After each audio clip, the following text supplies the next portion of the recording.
मदन उड़ीसा के एक छोटे से गांव में पला बढ़ा।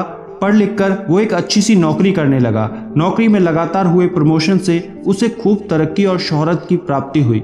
वो अब शहर में रहने लगा। वहाँ मदन को 11वीं मंजिल पर एक आलीशान फ्लैट कंपनी के द्वारा मिला।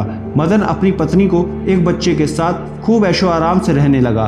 कुछ समय के बाद मदन के पिताजी उनसे मिलने शहर आए। उसके पिताजी बेहद ही वृद्ध, सरल और निश्चल स्वभाव के व्यक्ति थे। उन पर समय का प्रभाव स्पष्ट नजर आ रहा था। हाथ पैर काबू से बाहर हो गए थे, अर्थात ना चाहते हुए भी हाथ पैर हिलना, धुंधला दिखना आदि। मदन के पिताजी और वो उसकी पत्नी के कार्यस्थल पर जाने के बाद अपने पोते के साथ फ्लैट में दिन भर रहते और दोनों खूब बातें करते। अपने पोते को बढ़िया बढ़िया कहानी, रामायण, महाभारत और बुद्धिवर्धक कहानियां सुनाते।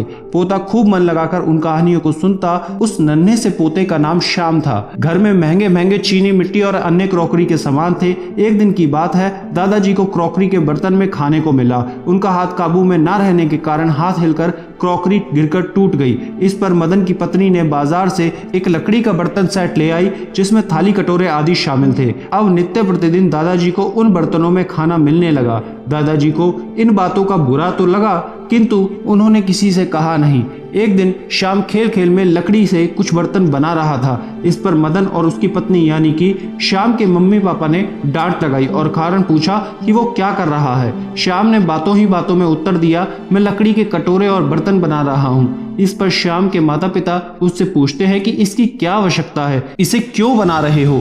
श्याम ने जवाब दिया कि जब आप बूढ़े होंगे तो आपको इन्हीं बर्तनों की जरूरत पड़ेगी, इसलिए बना रहा हूँ। अब मदन और उसकी पत्नी को अपनी गलती का पछतावा हुआ।